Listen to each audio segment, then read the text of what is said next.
はい、こんにちは。サックスプレイヤーの熊谷俊です。毎週1本ヴィンテージサックスを紹介する、ヴィンテージサックスコレクションズということで、今週もまた珍しいヴィンテージサックス紹介していきたいと思います。では行ってみましょう。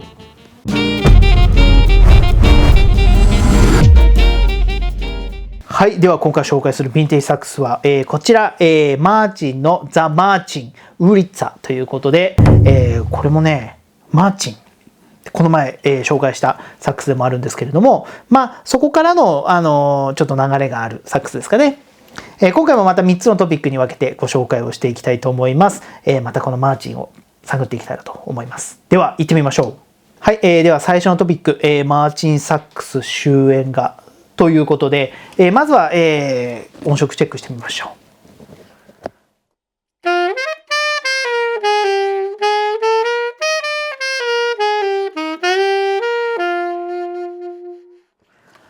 なんかはっきりなるサウンドですよね。明るいというか、こう深みとかっていうよりはまっすぐこうパーンとなるような、そういったサックスかなと思いますね。で、以前ね、ザ・マーチンって紹介して、まさにこれもザ・マーチン同じなんですよ。でもだんだんやっぱりね、マーチンのこのメーカーとしてはやっぱ少しずつこう衰退をしていってしまい、1964年にはですねウーリッツァというですねメーカーに買収をされてしまいます。その時に作られた、マーチンのこの最後のサックスですね。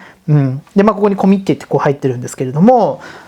これがまさにこう買収された後に作られたサックスの一つの目印かなっていうところもありまして、でその後にマーチンは実は1971年ですねルブランというメーカーにまた買収されて、サックスの製造が、終わってしまったというような流れとなってしまいます。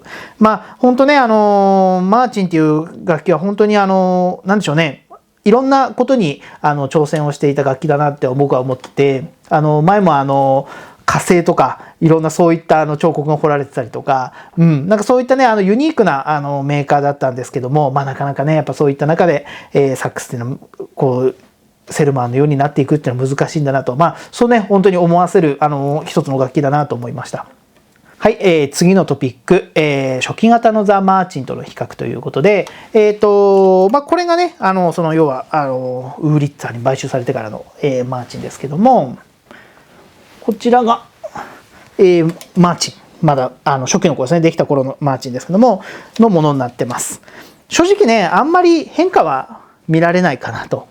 いうところです。で、なんとなくね見た感じのラッカーの感じとしてはなんか少しちょっと言い方悪いんですけれど、なんか安いサックスのラッカーと似てるなみたいな色がなんかそういう風な色になんかちょっと見えてはいますね。で、ここに、ね、さっき言ったこの刻印コミッテっていうのが入ってるんですけども、それが違いかなという感じです。なんでサウンド的なところもやっぱなんかザ・マーチン初期型の方がもうちょっと深みあったような印象がありますかね。だんだん少しずつちょっと軽くなったというか、まだそんなに言うほど軽くはないですけども、でも初期と比べると軽くなったようなそんな印象があります。はい、最後に現行との比較ということで、ほとんどねザ・マーチンと最初の初期型ともほぼ同じことを言ってしまうかもしれないんですけど、少しねやっぱり現行よりも少し軽くて音的にはねやっぱ音はこうしっかり力強いサウンドが鳴るかなというところです。でいろいろねこの辺の改良もこう見られて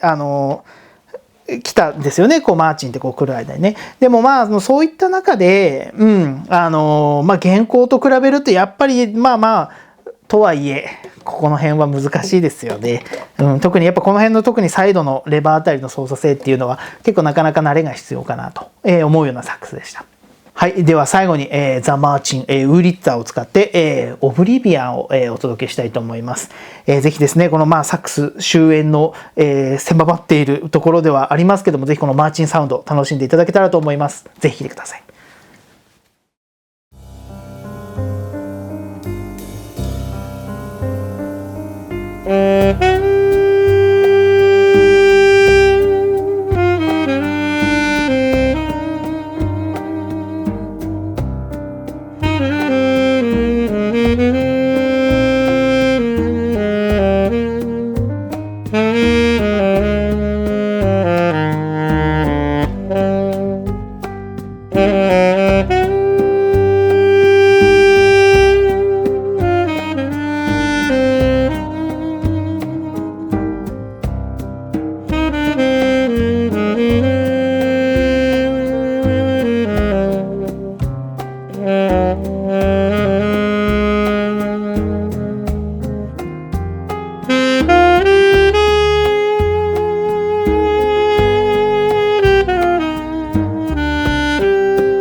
いかがでしたでしょうか。サウンド楽しんでいただけたんではないかと思います。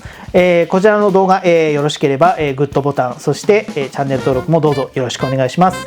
また何かこういったサックスに関する質問などがあれば、ぜひコメントに寄せていただければと思います。またこちらのサックス、レンタルもやっております。ぜひ、ヴィンテージサックス興味ある方、ぜひですね、ヴィンテージサックスコレクションズのホームページ見ていただくと、写真なども上がってますんで、ぜひそちらから見ていただいて、ぜひ挑戦していただければと思います。ということで最後までご視聴いただきましてありがとうございました。サックスプレイヤーの熊谷俊でした。